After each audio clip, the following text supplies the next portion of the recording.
నా దేవుడు నీకు అదే ఆనందం ఇవ్వాలని, అదే సంతోషం ఇవ్వాలని. నా కుమారి, నా కుమారా, నువ్వెంత ఘోర పాపం అయినప్పటికీ నీ పాపాలను నేను క్షమిస్తాను.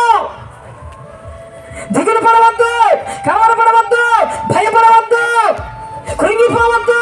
నీ పాపాలన్నీ నీ నోటితో ఒప్పుకొని విడిచిపెట్టి నా దగ్గరికి రా. లోకం నిన్ను విడిచిపెట్టిందేమో, లోకం నిన్ను విలువేస్తుందేమో, లోకం నీకు విలువట్లేదేమో, నీవు నా బిడ్డ, నేను నీకు విలువనిస్తే అనేకులు ఎదుట ఘనుడుగా ఘనాలుగా నిలబెడతాను. కోల్పోయిన దానికంటే శ్రేష్టమైన దీవెనలను ఇస్తానని నా దేవుడు, నీ దేవుడైన యేసుక్రీస్తు వారు ఈ రోజు నీకు మాటిస్తున్నాడు.